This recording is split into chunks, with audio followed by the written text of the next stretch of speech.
অভ্যুত্থানের পরও রাজনীতিতে অনৈক্যে হতাশ মির্জা ফখরুল। উগ্রবাদ ছড়ালে ফ্যাসিবাদ ফেরার শঙ্কা নেতাদের। জুলাই সনদ সই করে বাইরে ভিন্ন অবস্থানের সমালোচনা। কথা একরকম বলছে কিছু রাজনৈতিক দল, আবার কাজ করছে আবার আর এক রকম। একের পর এক কর্মসূচি দিয়ে যাচ্ছে, ওদিকে জুলাই সনদে স্বাক্ষর করে এসেছে।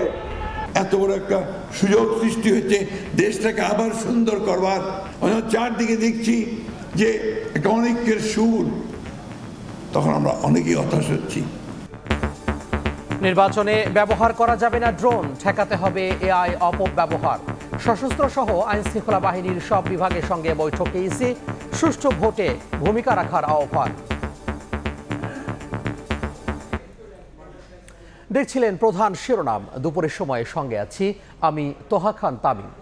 এবার অন্যান্য শীর্ষ সংবাদ। কোটা আন্দোলনের আড়ালে নীল নকশায় আওয়ামী লীগ সরকারকে ক্ষমতাচ্যুত। শেখ হাসিনাকে নিরপরাধ দাবি রাষ্ট্রনিযুক্ত আইনজীবীর। ট্রাইব্যুনাল আইনের সমালোচনা। এমপিওভুক্ত শিক্ষকদের মহাসমাবেশ। 20% বাড়ি ভাড়া সহ ভাতা বাড়ানোর দাবিতে অনড় অবস্থান। ক্ষমতায় গেলে চাকরি জাতীয়করণের আশ্বাস বিএনপি নেতা অ্যানির। জগন্নাথ বিশ্ববিদ্যালয় ছাত্রদল নেতার গলায় ধারালো অস্ত্রের ক্ষত। মিটফোর্ডে ময়না তদন্ত। দুপুরে ক্যাম্পাসে হবে জানাজা। জড়িতরা গ্রেফতার না হলে থানা ঘেরাওয়ের হুঁশিয়ারি। শাহজালালের কার্গো ভিলেজে আগুনের 2 দিন পর শুরু হচ্ছে পণ্য খালাস। 12,000 কোটি টাকার ক্ষয়ক্ষতি। ক্ষতিপূরণে সরকারকে বিশেষ তহবিল করার দাবি ব্যবসায়ীদের। এবং দফায় দফায় হামলার পর গাজায় যুদ্ধবিরতি পূর্ণ কার্যকরের ঘোষণা ইসরায়েলের। দখলদারদের আগ্রাসনে কাসেম ব্রিগেডের কমান্ডার সহ নিহত 44। ত্রাণবাহী ট্রাক প্রবেশে নিষেধাজ্ঞা।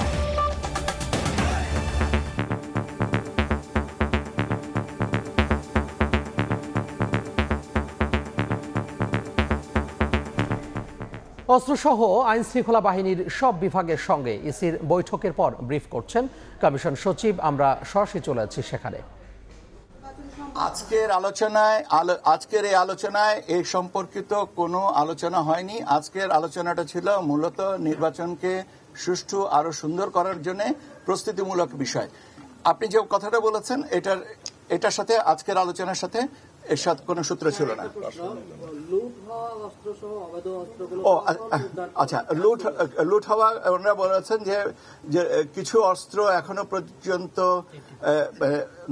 85% পর্যন্ত তারা রিকভারি করেছেন। আরো কিছু অস্ত্র এবং কিছু গোলা বারুদ এখনো পর্যন্ত আছে, কিন্তু প্রক্রিয়া চালু আছে আর চলমান আছে। এটা বাজেটটা আমাদেরকে বলে, আমরা আরো তো পর্যায়ক্রমিক আলোচনা করব।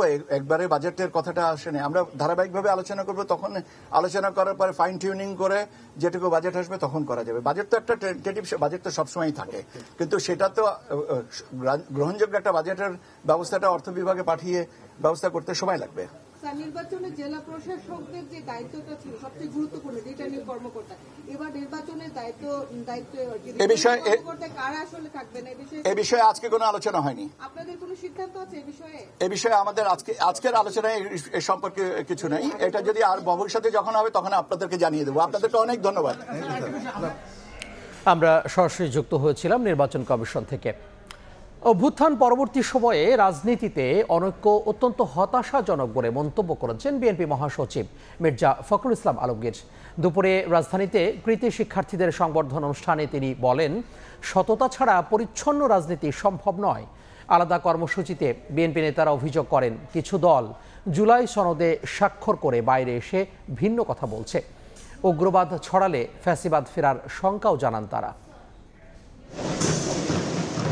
জুলাই সনদ স্বাক্ষরের আগে রাজনৈতিক দলগুলোর মধ্যে চলে কথার লড়াই। সনদ স্বাক্ষরের পরও সেই ধারা থেকে বের হওয়ার লক্ষণ নেই। সোমবার কাকরাইলের ডিপ্লোমা ইঞ্জিনিয়ার্স ইনস্টিটিউটে কৃতি শিক্ষার্থীদের এক সংবর্ধনা অনুষ্ঠানে যোগ দিয়ে বিএনপি মহাসচিব রাজনীতিতে ঐক্যের সম্ভাবনার মধ্যে অনৈক্যের সুরে হতাশা প্রকাশ করেন। এত বড় একটা অভ্যুত্থানের পরে এত বড় একটা সুযোগ সৃষ্টি হয়েছে দেশটাকে আবার সুন্দর করবার, সুন্দর করে গড়ে তুলবার, কিন্তু আমরা যখন চারদিকে দেখছি যে আমাদের রাজনীতিবিদরা ঐক্য হারিয়ে ফেলছেন, অনেককে চলে যাচ্ছেন, চারদিকে দেখছি যে একটা অনেকের সুর, তখন আমরা অনেকেই হতাশ হচ্ছি। সততা ছাড়া পরিচ্ছন্ন রাজনীতি সম্ভব নয় বলেও মন্তব্য করেন মির্জা ফখরুল। রাজনীতির মধ্যেই যদি সৌন্দর্য না আনা যায়, রাজনীতির মধ্যে যদি সততা না আনা যায়, রাজনীতির মধ্যে যদি স্বপ্ন পূরণ করবার যে লক্ষ্যে দৌড় দেওয়ার যে ইচ্ছা সেটাকে তৈরি না করা যায়, তাহলে তো রাজনীতি কখনোই সুন্দর হবে না। এদিকে জাতীয় প্রেস ক্লাবের সামনে এক কর্মসূচিতে বিএনপি চেয়ারপারসনের উপদেষ্টা মোয়াজ্জেম হোসেন আলাল বলেন, জুলাই সনদ স্বাক্ষরের পর কিছু দল বাইরে এসে ভিন্ন কথা বলছে। কথা একরকম বলছে কিছু রাজনৈতিক দল, আবার কাজ করছে আবার আর এক রকম। একের পর এক কর্মসূচি দিয়ে যাচ্ছে, ওদিকে জুলাই সনদে স্বাক্ষর করে এসেছে। আজকে আবার তরুণদের দল যেটা এনসিপি, তারা আবার বলেছে জামাত ইসলাম নাকি প্রতারক। আবার জামাত ইসলাম বলেছে নাহিদ ইসলামের বক্তব্য বাঞ্ছিত নয়, কাঙ্ক্ষিত নয়। গণতন্ত্রকামী দলগুলো উগ্রতা ছড়ালে ফ্যাসিবাদ আবারও ফিরে আসতে পারে বলে সতর্ক করেন মোয়াজ্জেম হোসেন আলাল। মুরসালিন হক জুনায়েদ, সময় সংবাদ, ঢাকা। জুলাই জাতীয় সনদে সই না করা দলগুলো স্বাক্ষর করবে বলে আশাবাদী বিএনপি। এ নিয়ে জাতীয় নির্বাচনে কোনো প্রভাব পড়বে না বলেও মনে করে দলটি। বিএনপির স্থায়ী কমিটির সদস্য সালাউদ্দিন আহমেদ বলেন, নির্বাচনের দিন গণভোট হলে রাষ্ট্রের ব্যয় কমবে, বাড়বে ভোটার উপস্থিতি। গণভোট হলে নির্বাচিত সংসদ সনদ বাস্তবায়নে বাধ্য থাকবে বলেও মনে করেন বিএনপি নেতারা। আহমেদ সালেহিনের রিপোর্ট। দীর্ঘ 7 মাসের বৈঠকে ঐক্যমত্য কমিশনের দেয়া 84টি প্রস্তাবে রাজনৈতিক দলগুলোর সমর্থনের পর সই হয় জুলাই জাতীয় সনদ। নানা আলোচনা আর মত দ্বিমতের পরও 26টি দল স্বাক্ষর করে ঐতিহাসিক রাজনৈতিক এই দলিলে। সই করেনি এনসিপি সহ কয়েকটি বাম দল। বিএনপির স্থায়ী কমিটির সদস্য সালাউদ্দিন আহমদ মনে করেন, কেউ সনদে সই না করলেও জাতীয় নির্বাচনে প্রভাব পড়বে না। তবে সরকার ও জাতীয় ঐক্যমত্য কমিশনের আশ্বাসে নির্ধারিত সময়ের মধ্যেই সনদে সই করবেন বাকিরা। তারা স্বাক্ষর করবেন না এরকম কোনো অবস্থান প্রকাশ করেনি। বলেছে সনদে কি আছে দেখে তারপরে তারা স্বাক্ষর করবেন। আমি আশা করি তারা সময় করে স্বাক্ষর করবেন। সে স্বাক্ষর করার সুযোগটা আছে। আমি মনে করি সেটা জাতীয় নির্বাচনে কোনো প্রভাব ফেলবে না। সনদ নিয়ে গণভোটের বিষয়ে একমত সব দল। দুটি দল ছাড়া সবাই চায় জাতীয় নির্বাচনের দিনই হোক গণভোট। সালাউদ্দিন আহমদ মনে করেন, একই দিন গণভোট হলে রাষ্ট্রীয় খরচ কমবে, বাড়বে ভোটার উপস্থিতি। জুলাই জাতীয় সনদ স্বাক্ষরিত হয়েছে, এটা একটি ঐতিহাসিক রাজনৈতিক সমঝোতার দলিল। সেটা বাস্তবায়নের জন্যেই আমরা এখন অঙ্গীকারাবদ্ধ এবং সেটার আইনি ভিত্তি দেওয়ার জন্যেই গণভোট আয়োজন করতে হবে। সেই বিষয়েও আমরা সবাই একমত। দুই একটি রাজনৈতিক দল বলছে যে আগে হতে হবে, সেটা আগে হওয়াটা যৌক্তিক নয়। এখন সেই সময় নেই, বরং জাতীয় সংসদ নির্বাচনের একই দিনে গণভোটের জন্য একটা ব্যালট থাকলে তাতে ভোটার টার্নআউট বেশি হবে। কোনো দাবি তুলে কেউ নির্বাচন বিলম্বের চেষ্টা করলে তা বিএনপি মানবে না বলেও সাফ জানান বিএনপির অন্যতম এই নীতি নির্ধারক। জাতীয় সংসদ নির্বাচনকে বিলম্বিত করার যে কোনো প্রয়াসকে আমরা স্বাগত জানাতে পারি না। আহমেদ সালেহিন, সময় সংবাদ, ঢাকা। নির্বাচন সামনে রেখে রাষ্ট্রের গুরুত্বপূর্ণ স্থাপনায় একের পর এক আগুন স্বাভাবিক নয়, বরং পতিত ফ্যাসিস্টের ষড়যন্ত্রের অংশ বলে মন্তব্য করেছেন গণ অধিকার পরিষদের সাধারণ সম্পাদক রাশেদ খান। সকালে রাজধানীর পল্টনে দলীয় কার্যালয়ে জরুরি সংবাদ সম্মেলনে তিনি বলেন, নির্বাচন যত বিলম্বিত হবে চক্রান্ত তত বাড়তে থাকবে। এ কারণে ফেব্রুয়ারির বদলে জানুয়ারিতে নির্বাচনের দাবি জানায় গণ অধিকার পরিষদ। রাশেদ খান আরও বলেন, যারা জুলাই সনদ স্বাক্ষর অনুষ্ঠান বানচাল করতে চেয়েছে তারা প্রকৃত জুলাই যোদ্ধা হতে পারে না। আইনি ভিত্তি নিয়ে সনদ দ্রুত বাস্তবায়নের আহ্বান জানান তিনি। আমি মনে করি বিমানবন্দরে যে ধরনের ঘটনা ঘটেছে এটি ষড়যন্ত্রের অংশ। পতিত স্বৈরাচারের দোসররা রাষ্ট্রকে আনস্টেবল করার জন্য এই ধরনের চক্রান্তে লিপ্ত হয়েছে। নির্বাচন যত বিলম্বিত হবে চক্রান্ত তত বাড়বে। এই কারণে আমাদের দলের পক্ষ থেকে আমরা দাবি জানাচ্ছি, আগামী জানুয়ারি মাসে নির্বাচন অনুষ্ঠিত করতে হবে।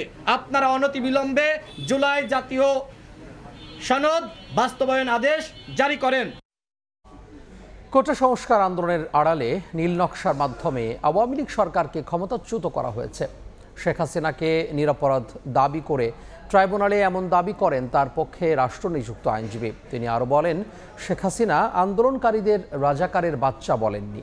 শেখ হাসিনা ও আসাদুজ্জামান খান কামালের পক্ষে প্রথম দিনের যুক্তিতর্ক উপস্থাপনের এসব কথা বলেন রাষ্ট্রপক্ষ।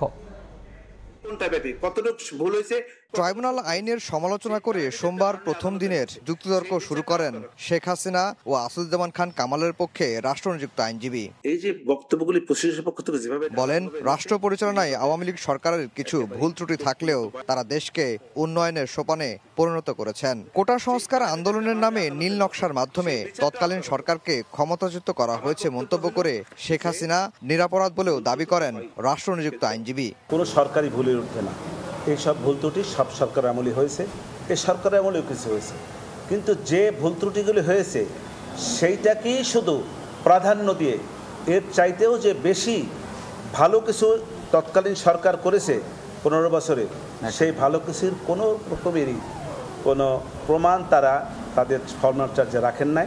শেখ হাসিনার আইনজীবী আদালতে বলেন, তৎকালীন প্রধানমন্ত্রী আন্দোলনকারী শিক্ষার্থীদের রাজাকারের বাচ্চা বলেননি। সে সময় ট্রাইব্যুনালের চেয়ারম্যান বলেন, গত 54 বছরে রাজাকার শব্দটি গালিতে পরিণত হয়েছে। রাজাকারের নাতিপুতি শব্দটা, যে প্রাইম মিনিস্টার যে কথাটা বলেছে, সাবেক প্রাইম মিনিস্টার, সেটা ঢালাওভাবে এই ছাত্রদেরকে বলেন না। এই ছাত্রদের মধ্যেও যদি কেউ থেকে থাকে তাদেরকে বলেছে। আওয়ামী লীগের উন্নয়ন প্রসঙ্গে ট্রাইব্যুনালের একজন বিচারপতি শেখ হাসিনার আইনজীবীর কাছে প্রশ্ন রাখেন, তাহলে কি বিগত সরকারের আমলে গুম, খুন, বিচার বহির্ভূত হত্যাকাণ্ড যা হয়েছে সেগুলো কি বৈধ ছিল? আফজাল হোসেন, সময় সংবাদ, ঢাকা। জগন্নাথ বিশ্ববিদ্যালয় ক্যাম্পাসে শিক্ষার্থী জোবায়েদ হোসাইনের জানাজা অনুষ্ঠিত হচ্ছে। এই মুহূর্তে সেখানে আছেন সহকর্মী মাসুদুর রহমান। আমরা সরাসরি যুক্ত হব তার সঙ্গে। জোবায়েদের জানাজা অনুষ্ঠিত হচ্ছে জগন্নাথ বিশ্ববিদ্যালয়ের বিজ্ঞান অনুষদের সামনে। আমরা সেখানেই সরাসরি চলে যাই। আল্লাহু আকবার। আসসালামু আলাইকুম ওয়া রাহমাতুল্লাহ। আসসালামু আলাইকুম ওয়া রাহমাতুল্লাহ।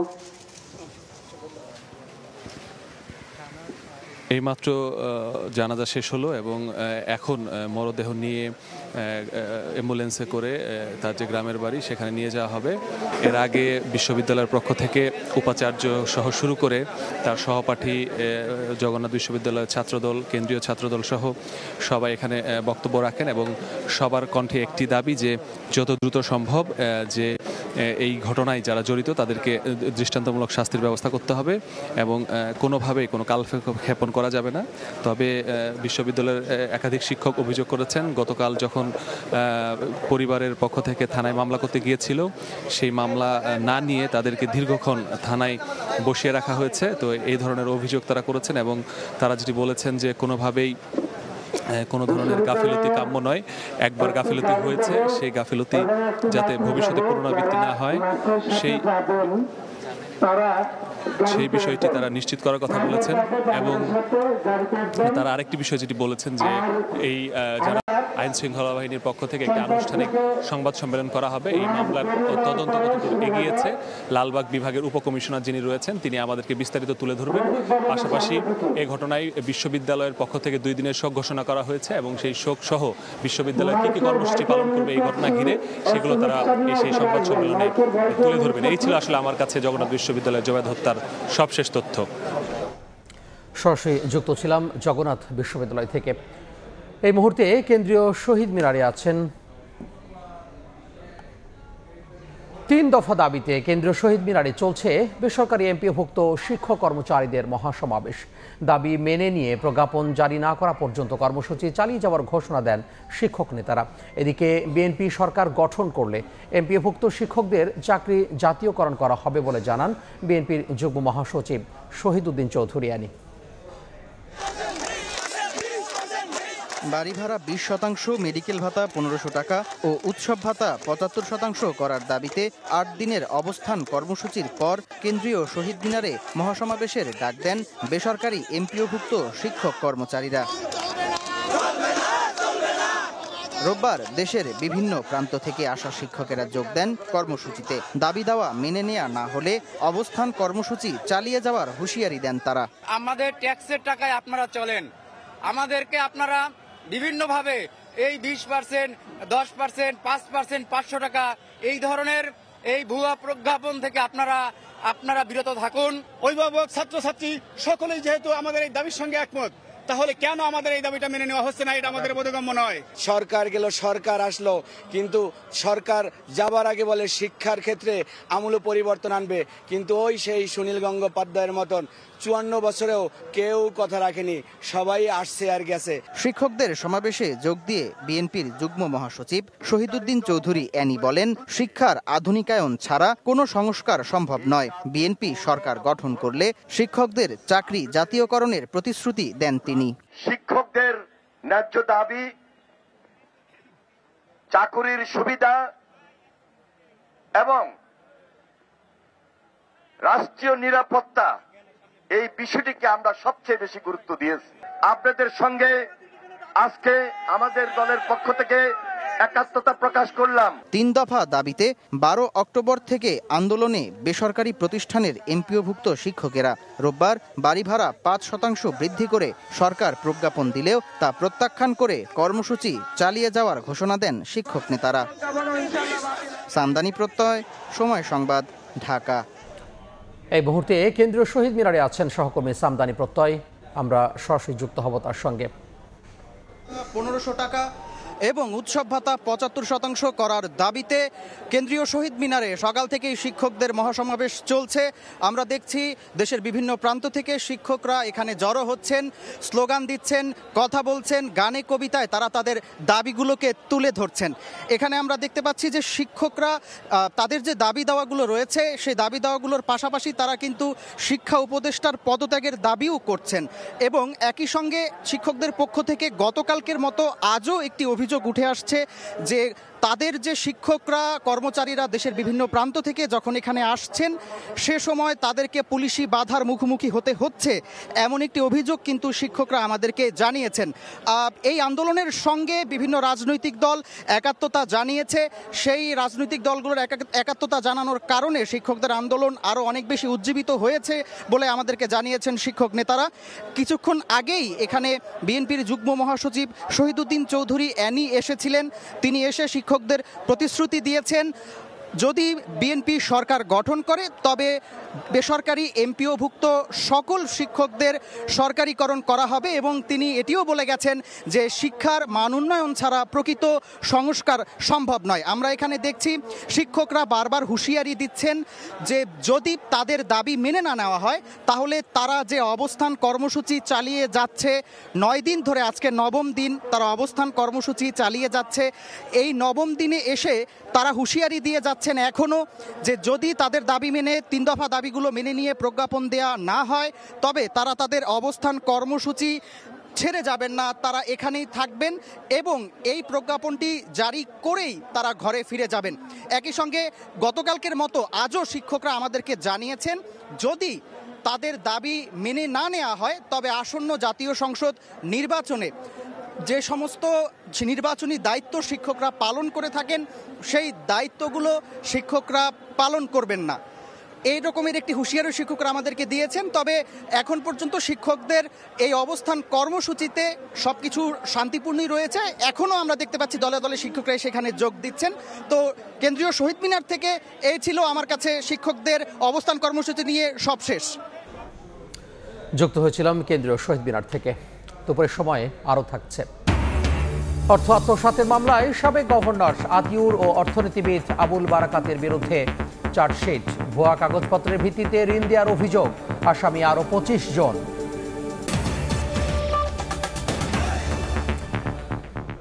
শাহজালাল বিমানবন্দরের কার্গো ভিলেজে ভয়াবহ আগুনের 2 দিন পর শুরু হচ্ছে পণ্য খালাস। চলছে ফায়ার সার্ভিসের ক্ষয়ক্ষতি নিরূপণের কাজ। এদিকে পুরোপুরি স্বাভাবিক রয়েছে বিমানবন্দরের ফ্লাইট কার্যক্রম, নেই কোনো ভোগান্তির খবর। অগ্নিকাণ্ডের 3য় দিনও শাহজালাল আন্তর্জাতিক বিমানবন্দরে কার্গো ভিলেজে চলছে দমকল বাহিনীর পর্যবেক্ষণ। সকাল থেকে ভবনের ভেতরে বাহিরে ফায়ার সার্ভিসের কয়েকটি ইউনিট সতর্ক অবস্থানে রয়েছে। শনিবার দুপুরের পর বিমানবন্দরে আমদানি কার্গো ভিলেজে ভয়াবহ আগুনের সূত্রপাত ঘটে। প্রায় একদিনের চেষ্টায় রবিবার বিকেলে আগুন নিয়ন্ত্রণে আনে ফায়ার সার্ভিস। ভবনে রাসায়নিক পদার্থ থাকায় আগুন নেভানোর পরও দুর্ঘটনা এড়াতে সতর্কভাবে পর্যবেক্ষণ চালিয়ে যাচ্ছেন দমকল কর্মীরা। বেলা বাড়ার সাথে সাথে আমদানিকারক, সিএনএফ এজেন্ট ও কুরিয়ার প্রতিনিধিরা অপেক্ষা করতে দেখা যায় ৯ নম্বর গেটের সামনে। আমার 5টা কনসাইনমেন্ট আছে, তা আমার মাল আদৌ আছে কিনা, মানে আমার তো ডিউটি দেওয়া আছে, আজ অবধি আমি মালটা ডেলিভারি পাইনি। সোমবার দুপুরের পর বন্দরের ৯ নম্বর গেটে পণ্য খালাসের কাজ শুরু করার কথা জানায় ঢাকা কাস্টমস এজেন্ট অ্যাসোসিয়েশন। এদিকে পুরোপুরি স্বাভাবিক রয়েছে শাহজালাল বিমানবন্দরের ফ্লাইট কার্যক্রম। মেলেনি কোনো ধরনের শিডিউল বিপর্যয়ের খবর। তানভীর হাসান মেঘ, সময় সংবাদ, ঢাকা। শাহজালাল আন্তর্জাতিক বিমানবন্দরের কার্গো ভিলেজে অগ্নিকাণ্ডের ঘটনায় প্রাথমিকভাবে ১২,০০০ কোটি টাকার ক্ষয়ক্ষতির ধারণা করছে exporters association of Bangladesh, EAB. দুপুরে সংবাদ সম্মেলনে অগ্নিকাণ্ডে ক্ষতিগ্রস্ত পণ্যের বিপরীতে বীমা দাবি দ্রুত নিষ্পত্তি করার দাবি জানিয়েছে সংগঠনটি। পাশাপাশি ক্ষতি কাটিয়ে উঠতে ২৪ ঘন্টা কাস্টমস খোলা রাখার আহ্বান জানান ব্যবসায়ীরা। শাহজালাল আন্তর্জাতিক বিমানবন্দরের কার্গো ভিলেজে আমদানি গুদামে আগুনের ঘটনায় কাঁচামাল, স্যাম্পল সহ নথিপত্র পুড়ে যাওয়ায় উদ্বিগ্ন সময় পার করছেন ব্যবসায়ীরা। দেশের প্রধান বিমানবন্দরে আগুনে ক্ষয়ক্ষতির পরিমাণ নিয়ে সুনির্দিষ্ট তথ্য জানা না গেলেও রফতানিকারকদের ধারণা পরিমাণ ১২,০০০ কোটি টাকার বেশি হতে পারে। এর মধ্যে শুধু ওষুধ খাতের ক্ষতি হয়েছে ২০০ কোটি টাকা। প্রাথমিকভাবে আমাদের ধারণা সব মিলিয়ে ডাইরেক্ট এবং ইনডাইরেক্ট মিলে প্রায় $1 বিলিয়ন বা ১২,০০০ কোটি টাকার ক্ষতি ইতিমধ্যেই আমরা মুখোমুখি হয়েছে বলে আমরা মনে করছি। সোমবার দুপুরে exporters association of Bangladesh, EAB আয়োজিত অনুষ্ঠানে ব্যবসায়ীরা বলেন, অগ্নিকাণ্ডে ক্ষতিগ্রস্ত পণ্যের বিপরীতে বীমা দাবি দ্রুত নিষ্পত্তি করতে হবে, আর বীমার বাইরে পণ্যের ক্ষেত্রে সরকারি বিশেষ তহবিল গঠন করে ক্ষতিপূরণও সহায়তা চান তারা। যখনই কোনো ইনসিডেন্ট ঘটে তখনই দেখা যায় যে তারা নানা রকমের শর্ত নিয়ে আমাদের সামনে হাজির হয়। তো এই ধরনের কোনো তালবাহানা, কোনো শর্ত নিয়ে যাতে হাজির হতে না পারে, এই ব্যাপারে সরকারের আমরা সুদৃষ্টি কামনা করছি। ব্যবসায়ীরা বলেন, কাঁচামাল নষ্টের প্রভাব আগামী 2 থেকে 6 মাস পর বাজারে পড়বে। নতুন আমদানি করা মালামাল বন্দরের জটিলতা কমিয়ে সরাসরি ব্যবসায়ীদের হাতে তুলে দেওয়ার দাবি জানান তারা। আমার যেমন একটি নার্কোটিক প্রোডাক্ট ডিস্ট্রয় হয়েছে, নার্কোটিকের একটি বাৎসরিক কোটা থাকে, এখন আবার নতুন করে আবার আমার কোটা নির্ধারণ করে ডিজি ড্রাগস নার্কোটিক্সকে পাস করে আবার নিয়ে আসতে হবে, এটা 4 থেকে 6 মাস। তারা কেন মনিটরিং করলো না? তারা কেন তাদের একটা সার্বক্ষণিক 24 ঘন্টা ক্যামেরাতে মনিটরিং থাকার কথা? এভাবে যদি চলতে থাকে তাহলে বাংলাদেশের এই বৈদেশিক মুদ্রা আহরণের যে আপনার সেক্টর, সেই সেক্টর আপনার স্থবির হয়ে যাবে। অনুষ্ঠানে আগুন দ্রুত নেভাতে কর্তৃপক্ষের গাফলতি নিয়ে প্রশ্ন তোলেন ব্যবসায়ীরা। আন্তর্জাতিক পণ্য পরিবহন কোম্পানিগুলো মালামাল স্থানান্তরে অনীহা প্রকাশ করতে শুরু করেছে বলেও অভিযোগ আসে আলোচনায়। সাইফুল ইসলাম, সময় সংবাদ, ঢাকা। এই মুহূর্তে শাহজালাল বিমানবন্দর এলাকায় আছেন সহকর্মী তানভীর হাসান মেঘ। আমরা সরাসরি যুক্ত হব তার সঙ্গে। শাহজালাল আন্তর্জাতিক বিমানবন্দরের যে কার্গো ভিলেজে অগ্নিকাণ্ডের ঘটনা ঘটেছে সেটির তৃতীয় দিনে এসে কিন্তু আজকের মতো কিছুক্ষণ আগেই এই আমার পিছনে আপনারা দেখছেন যে ৯ নম্বর গেট দিয়ে কিছুক্ষণ আগে আমদানিকারক ইয়াংওনের মধ্য দিয়ে কিন্তু যে পণ্য খালাস সেটির প্রক্রিয়া কিন্তু শুরু হয়েছে এবং কিছুক্ষণ আগে আমরা দেখেছি যে আমদানিকারক ইয়াংওন, সেই ইয়াংওনের কর্মকর্তারা এসেছেন।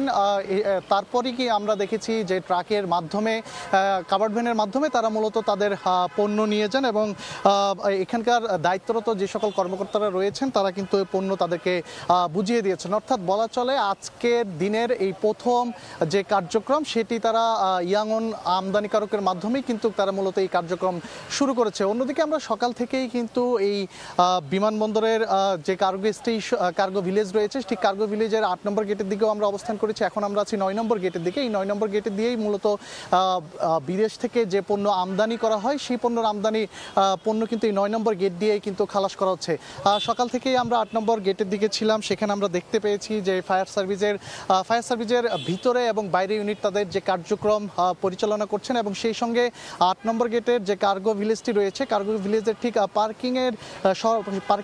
পার্কিংয়ের এখানেই কিন্তু ফায়ার সার্ভিসের গুলিস্তানের ফায়ার সার্ভিস স্টেশনের বেশ কয়েকটি ইউনিট আমরা লক্ষ্য করতে পেরেছি। এবং অন্যদিকে কার্গো ভিলেজের যে ভিতরের যে অংশটুকু ভয়াবহ অগ্নিকাণ্ডে আমরা 2 দিন আগে লক্ষ্য করতে পেরেছি, অর্থাৎ শনিবারে যে অগ্নিকাণ্ডের ঘটনা ঘটেছিল সেখানেও কিন্তু এখন পর্যন্ত ফায়ার সার্ভিসের কার্যক্রম কিন্তু এখনো চলছে। এবং সেই সঙ্গে বিমান বাংলাদেশের থেকেও কিন্তু আমরা দেখেছি যে 7 সদস্যের একটি কমিটিও গঠন করা হয়েছে। এবং বেলা বাড়ার সাথে সাথেও কিন্তু আমরা দেখেছি যে আমদানিকারক সিএনএফ এর এজেন্ট ও কুরিয়ার প্রতিনিধিরা কিন্তু সকাল থেকে, অর্থাৎ বেলা বাড়ার সাথে সাথে কিন্তু তারা এখানে ভিড় আমরা লক্ষ্য করতে পেরেছি এই 9 নম্বর গেটের সামনে। এবং তাদের সাথে আমরা কথাও বলেছি, তারা আমাদেরকে যেমনটা জানিয়েছে যে দুপুরের আগ থেকে কিন্তু কোনো পণ্যের খালাসের কার্যক্রম তারা লক্ষ্য করতে পারেনি। তবে বেলা বাড়ার সাথে সাথে 9 নম্বর গেটে পণ্য খালাস হয় এবং সেটি আমাদেরকে প্রথমে তথ্য নিশ্চিত করেছিলেন ঢাকা কাস্টমস এজেন্টের অ্যাসোসিয়েশন। অন্যদিকে একটু যদি জানিয়ে রাখতে চাই যে মূলত এই অগ্নিকাণ্ডের ঘটনার পর যে বিমানবন্দরের যে শিডিউল বিপর্যয়ের যে ঘটনা, সেটি কিন্তু আজ আমরা একদমই লক্ষ্য করতে পারিনি। সেটি গতকাল সন্ধ্যা নাগাদ থেকে অনেকটাই স্বাভাবিক রয়েছে। অন্যদিকে আজকেও আমার সহকর্মীরা কিন্তু ছিল, তাদের কাছ থেকে আমরা যে তথ্যটুকু পেয়েছি আজকে কোনো শিডিউল বিপর্যয়ের এমন কোনো ঘটনা কিন্তু আমাদের হাতে আসেনি। তো সব কিছু মিলে বলা চলে যে এই আজকের দিনের তৃতীয় দিনে এসে আজকের মতো এখান থেকেই ইয়াঙ্গন আমদানিকারকের যে পণ্য, সেটির মাধ্যমেই এই পণ্য খালাস শুরু হয়েছে। তো সাময়িকভাবে এই 9 নম্বর গেট দিয়ে কিন্তু এখন পণ্য খালাস চলবে বলে আমাদের কাছে যে তথ্যটুকু এসেছে। তো সবকিছু মিলে বলা চলে যে এই বিমানবন্দর হযরত শাহজালাল আন্তর্জাতিক বিমানবন্দর থেকে এই ছিল আমার কাছে সর্বশেষ। যুক্ত হয়েছিলাম হযরত শাহজালাল আন্তর্জাতিক বিমানবন্দর থেকে।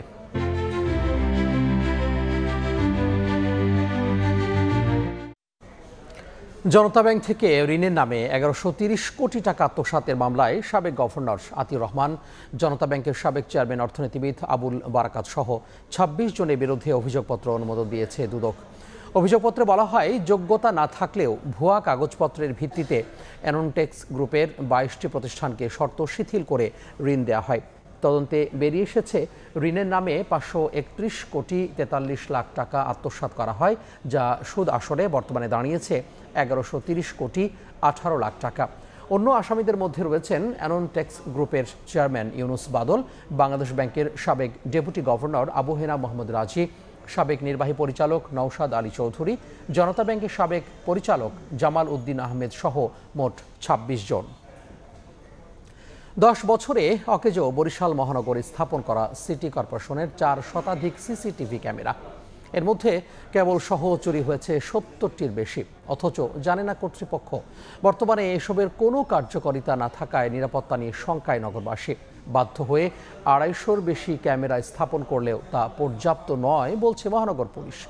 সুজয় দাসের ছবিতে অপূর্ব রিপোর্ট। পরিসংখ্যান বলছে বরিশাল বিভাগ জুড়েই হত্যা, ধর্ষণ, চুরি, ছিনতাই, ডাকাতি সবই বেড়েই চলছে। যদিও বা আইনশৃঙ্খলা রক্ষাকারী বাহিনী সিসি ক্যামেরা বসিয়ে অপরাধীদের শনাক্ত করার চেষ্টা চালাচ্ছে, কিন্তু অধিকাংশ সিসি ক্যামেরাই এখন অচল হয়ে পড়েছে রক্ষণাবেক্ষণের অভাবে। 2015-16 অর্থবছরে বরিশাল শহরের 58টি স্থানে 416টি সিসিটিভি ক্যামেরা স্থাপন করে সিটি কর্পোরেশন, কিন্তু বর্তমানে একটিও সচল নেই। কেবল সহ চুরি হয়ে গেছে 70টিরও বেশি ক্যামেরা। নগরের চিত্র পর্যবেক্ষণ ও অপরাধী শনাক্তে ক্যামেরাগুলো বেশি ব্যবহার করা হতো। বর্তমানে এসবের কোনো কার্যকারিতা না থাকায় নিরাপত্তা শঙ্কায় নগরবাসী। আমাদের যদি ক্যামেরা চালু থাকে তো দুর্ঘটনা আমরা ক্যামেরার মধ্যে দেখতে পারলাম যে কে এই দুর্ঘটনা ঘটাইছে। সিসি ক্যামেরা যদি সচল থাকতো তাহলে নিরিবিলি রাত্রে গাড়ি আমরা চালাইতে পারি। এই ক্যামেরাগুলো যদি সচল থাকতো তাহলে হচ্ছে আমাদেরই উপকার হইতো, কারণ রাস্তায় অকারেন্স যে কোনো সময় হইতে পারে। তবে কি কারণে ক্যামেরাগুলো সংস্কার করা হয়নি তা জানে না সিটি কর্পোরেশন কর্তৃপক্ষ।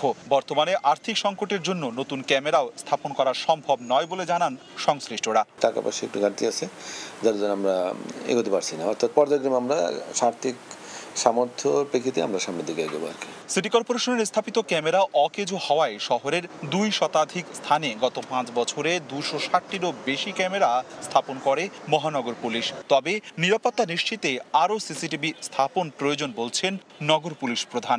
আরও কিছু ক্যামেরা আমাদের দরকার। আমরা সিটি কর্পোরেশন থেকে লিখিত চাইছিলাম যে আরও 50টা ক্যামেরা দেন, তারা দেয়নি। আর এই আমাদের যে ক্যামেরা যেগুলো আছে এইগুলো আমি মোটামুটি আমাদের সচল আছে, যেমন আর অচল হলে আমরা ঠিক করি। নগরীতে সিসিটিভি স্থাপনে বরিশাল সিটি কর্পোরেশন ব্যয় করে 2.5 কোটি টাকা। অপূর্ব অপু, সময় সংবাদ, বরিশাল। দুপুরের সময় আরও থাকছে নারী ওয়ানডে বিশ্বকাপে আজ বাংলাদেশের শ্রীলঙ্কা পরীক্ষা। সেমিফাইনালে খেলার ক্ষীণ সম্ভাবনা বাঁচিয়ে রাখতে বিকেলে মাঠে নামবে জ্যোতির দল।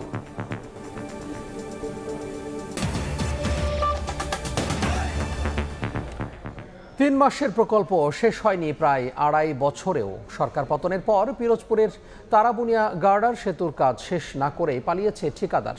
এতে ভোগান্তিতে পিরোজপুরের নাজিরপুর ও বাগেরহাটের চিতলমারী উপজেলার 1 লাখের বেশি মানুষ। প্রকল্পটিতে দুর্নীতির অভিযোগ ওঠায় তদন্ত চলছে বলে জানায় উপজেলা প্রশাসন। জিয়াউল হকের পাঠানো তথ্য ও ছবি নিয়ে রিপোর্ট। নদীর তীরে নির্মাণ করা হয়েছে সেতুর অ্যাবাটমেন্ট। 2 পাশে ফেলে রাখা হয়েছে নির্মাণ সামগ্রী। মরিচা ধরেছে রডগুলোতে। পিরোজপুরের নাজিরপুর ও বাগেরহাটের চিতলমারী উপজেলার সংযোগস্থল তারাবুনিয়ার এলাকার বলেশ্বর নদীতে 2023 সালের মার্চে পাকা সেতু নির্মাণ শুরু হয়, যা শেষ হওয়ার কথা ছিল 3 মাসের মধ্যে। অথচ মেয়াদ শেষ হওয়ার প্রায় 2.5 বছরে নির্মাণ হয়েছে মাত্র 2টি অ্যাপার্টমেন্ট। এলাকাবাসী বলছে, ঠিকাদারি প্রতিষ্ঠান ইফতি ইটিসিএল এর মালিক ছিল বিগত সরকারের মন্ত্রী সম রেজল করিমের ঘনিষ্ঠ। মন্ত্রীর প্রভাবে নিজেদের ইচ্ছেমতো কাজ করছে তারা।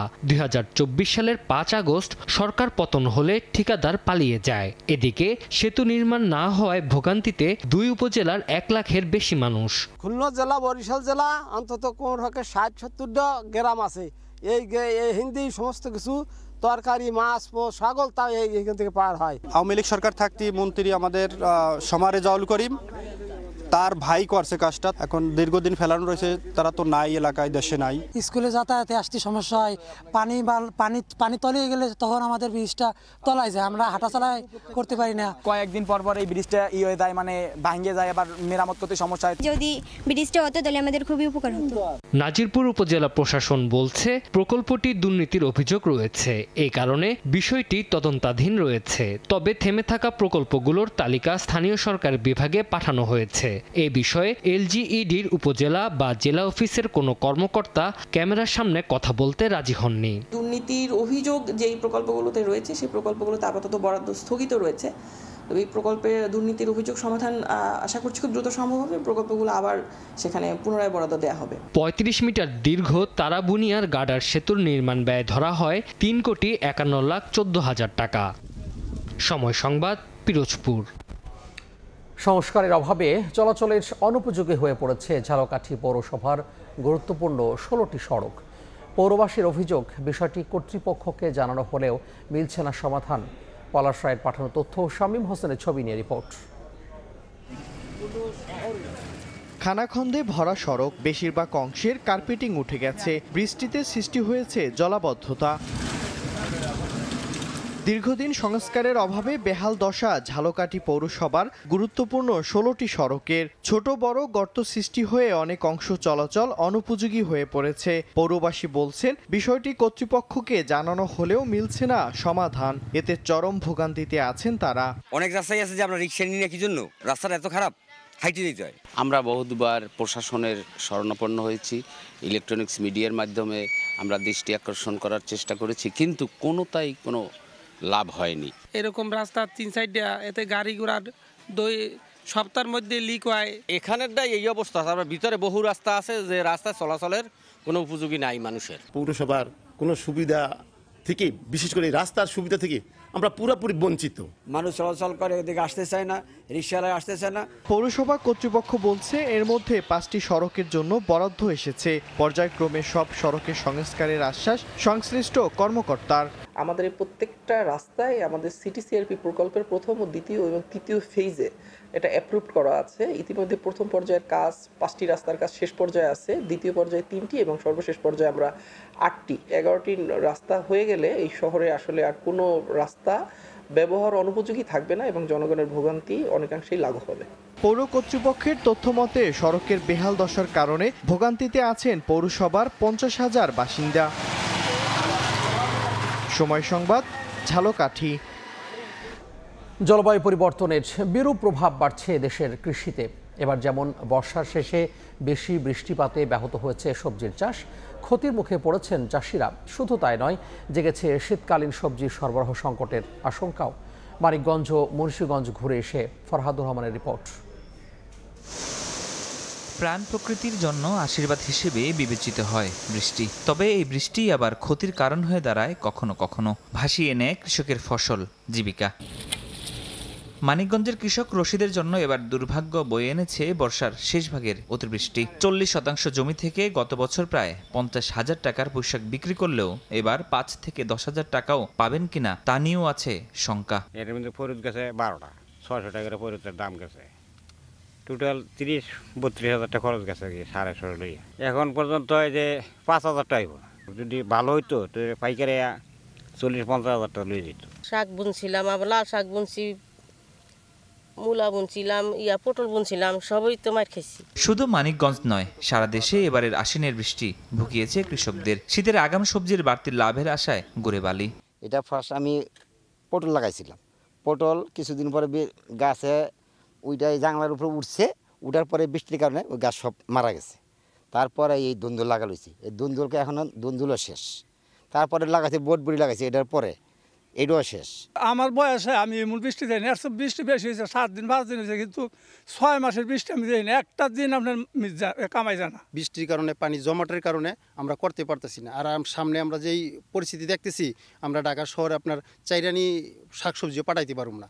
আবহাওয়াবিদেরা বলছেন, জলবায়ু পরিবর্তনের প্রভাব হিসেবে কয়েক বছর ধরেই বর্ষার শেষ দিকের বৃষ্টির পরিমাণ বাড়ছে। গ্লোবালি যে ইফেক্ট হয়েছে, এর সাথে আমাদের দেশে একটা লোকালাইজ একটা বর্ধন ইম্প্যাক্ট রয়েছে। বর্ষার শেষের দিকে বৃষ্টির প্যাটার্ন চেঞ্জ হয়েছে, অর্থাৎ বৃষ্টিটা বেড়ে যাচ্ছে। ইদানিং দেখা যাচ্ছে যে বর্ষার শেষের দিকে যেই সময় মাঠে প্রচুর শাকসবজি লাগানোর সময় থাকে, এবং এটাই গত কয়েক বছর থেকে এই ধরনের একটা চেঞ্জ আসছে। বদলে যাওয়া জলবায়ুর মধ্যে কৃষকদের টিকিয়ে রাখতে সরকারি সহায়তার তাগিদ দিচ্ছেন কৃষি অর্থনীতিবিদরা। রয়েছে গবেষণা বাড়ানোর পরামর্শ। সরকারকে এদিকে দৃষ্টি দিতে হবে। যারা ক্ষতিগ্রস্ত কৃষক, তাদের তালিকা ইতিমধ্যে তৈরি করতে হবে। কার কি ক্ষতি, সে ক্ষতি নিরূপণ করে তাদেরকে আর্থিক সহায়তা, কৃষি উপকরণের সহায়তা, ঋণের সহায়তা প্রদানের ব্যবস্থা করবে। আবহাওয়া অফিস বলছে, চলতি বছর অক্টোবরের শেষে বিদায় নেবে বর্ষা মৌসুম, তবে নভেম্বরেও হতে পারে স্বল্প ও মাঝারি বৃষ্টি। ফরহাদুর রহমান, সময় সংবাদ, ঢাকা। আন্তর্জাতিক খবর। গাজায় দফায় দফায় হামলার পর যুদ্ধবিরতি পূর্ণ কার্যকরের ঘোষণা দিয়েছে ইসরায়েল। 10 দিনে অন্তত 80 বার নেতানিয়াহু বাহিনী যুদ্ধবিরতি লঙ্ঘন করেছে বলে দাবি গাজা কর্তৃপক্ষের। যদিও দুপক্ষের মধ্যে যুদ্ধবিরতি এখনও কার্যকর রয়েছে বলে জানিয়েছেন ডোনাল্ড ট্রাম্প। একদিনে ইসরায়েলের হামলায় প্রাণ গেছে আরও 44 ফিলিস্তিনির। হামাস ইসরায়েল যুদ্ধবিরতি কার্যকরের পরও গাজায় একের পর এক হামলা চালিয়ে যাচ্ছে নেতানিয়াহু বাহিনী। স্থানীয় সময় রোববারও দখলদারদের হামলায় বহু মানুষ নিহত হন। গাজার গণমাধ্যম কার্যালয়ের তথ্য বলছে, 10 অক্টোবর যুদ্ধবিরতি কার্যকরের পর থেকে এ পর্যন্ত ইসরায়েলি বাহিনীর হামলায় প্রায় 100 মানুষ মারা গেছেন। আহত হয়েছেন 2 শতাধিক ফিলিস্তিনি। নিহতদের মধ্যে শিশুসহ আল কাশেম ব্রিগেডের বেশ কয়েকজন সদস্যও রয়েছেন। 10 দিন ধরে দফায় দফায় চুক্তি লঙ্ঘনের পর যুদ্ধবিরতি পুনঃকার্যকরের ঘোষণা দিয়েছে দখলদার ইসরায়েল। এর আগে যুদ্ধবিরতি কার্যকর থাকা সত্ত্বেও গাজার বিভিন্ন স্থানে হামলার কথা স্বীকার করে ইসরায়েলের প্রতিরক্ষা বাহিনী। রাফা শহরে ইসরায়েলি বাহিনীর উপর হামলা ও 2 সেনা নিহতের জেরেই এই অভিযান বলে দাবি করেছে তেল আবিব। তবে হামাসের দাবি, হামলার ঘটনায় কোনো সম্পৃক্ততা নেই সংগঠনটির। হামাস ইসরায়েল পাল্টাপাল্টি দোষারোপের মধ্যেই 2 পক্ষের মধ্যে যুদ্ধবিরতি এখনও কার্যকর রয়েছে বলে জানিয়েছেন মার্কিন প্রেসিডেন্ট ডোনাল্ড ট্রাম্প।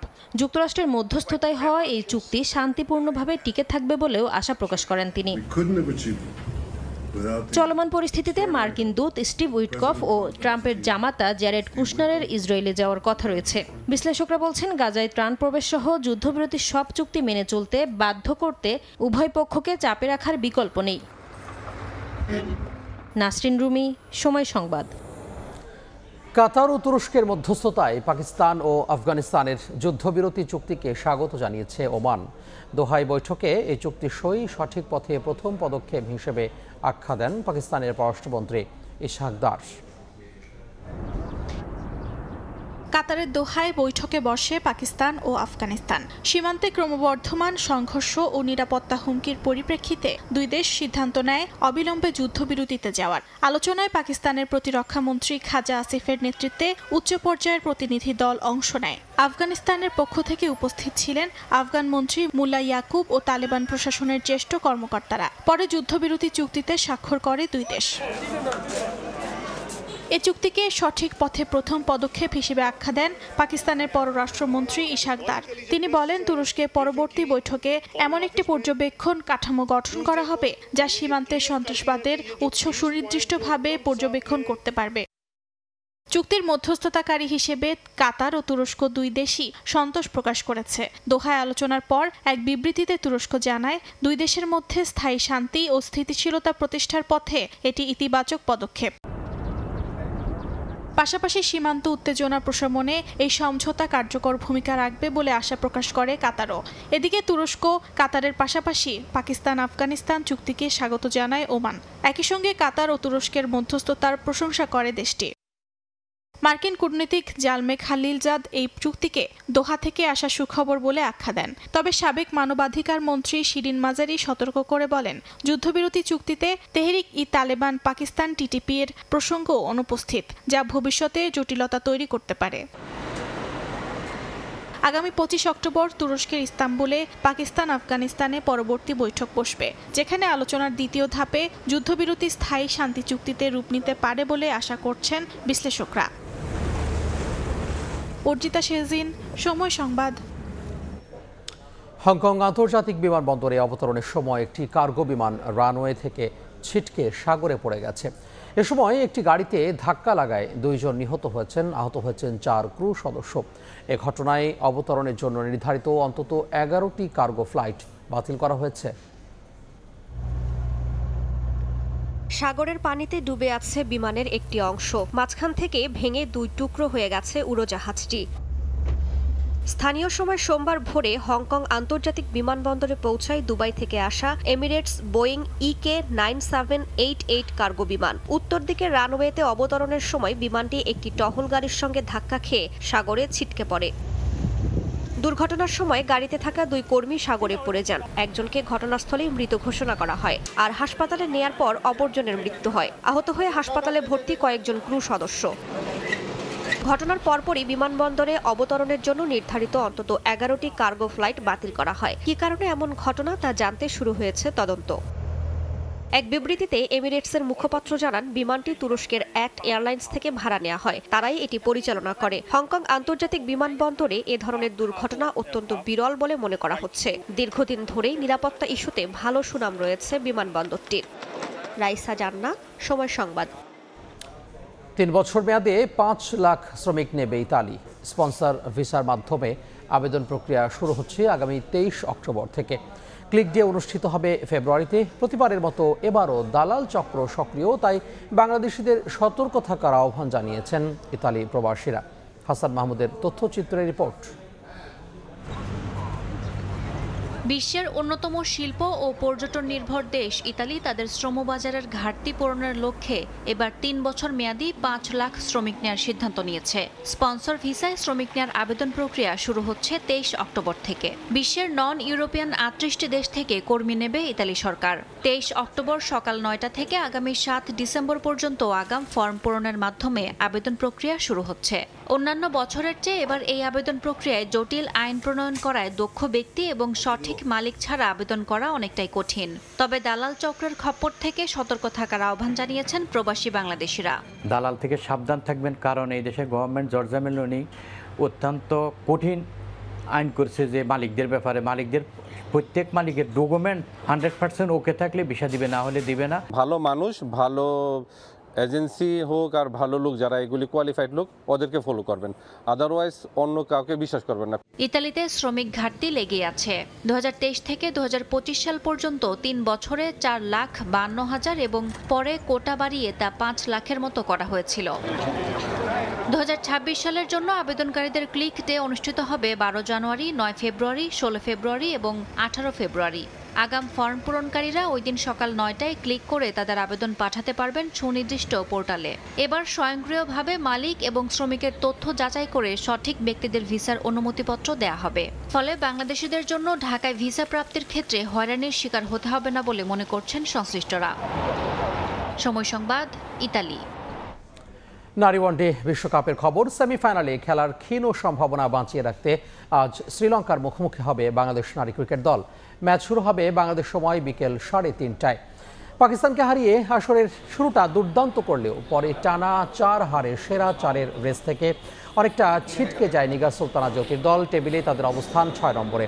ম্যাচ বাকি মাত্র 2টি। কিছুটা সম্ভাবনা বাঁচিয়ে রাখতে তাই এ ম্যাচে জিততেই হবে লাল সবুজের। যদিও ওয়ানডের পরিসংখ্যানে লঙ্কানদের বিপক্ষে এখন পর্যন্ত 3 ম্যাচে কোনো জয়ের স্বাদ পায়নি টাইগ্রেস। তবে আসরে শ্রীলঙ্কাও পার করছে খারাপ সময়। টেবিলে বাংলাদেশের পরই তাদের অবস্থান, 5 ম্যাচে জয় পায়নি একটিও। সেই হিসাবে এ ম্যাচে এগিয়ে থাকবে বাংলাদেশই। ভালো রান রেটে জিতলে সম্ভাবনা থাকবে নিউজিল্যান্ডকে হারিয়ে টেবিলের 5 নম্বরে উঠে আসার। তবে আসরে নিজেদের শেষ ম্যাচে নিগারদের ভারতের বিপক্ষে দিতে হবে কঠিন পরীক্ষা। জানিয়ে দিব আরও একবার, অভ্যুত্থানের পরও রাজনীতিতে অনৈক্যে হতাশ মির্জা ফখরুল। উগ্রবাদ ছড়ালে ফ্যাসিবাদ ফেরার শঙ্কা নেতাদের। জুলাই সনদ সই করে বাইরে ভিন্ন অবস্থানের সমালোচনা। নির্বাচনী প্রচারণায় ব্যবহার করা যাবে না ড্রোন, ঠেকাতে হবে এআই অপব্যবহার। সশস্ত্র আইন শৃঙ্খলা বাহিনীর সঙ্গে বৈঠকে ইসি। ভোটে আগে পরে 8 দিন মাঠে রাখার প্রস্তাব। এবং ছাত্রদল নেতা জুবাইদের প্রথম জানাজা। 2 দিনের শোক ঘোষণা জগন্নাথ বিশ্ববিদ্যালয়ের। ময়নাতদন্তে গলায় ধারালো অস্ত্রের ক্ষত, জড়িতদের গ্রেফতারের আলটিমেটাম।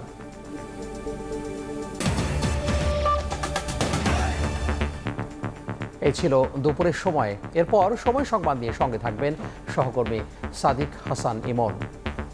ধন্যবাদ তামিম।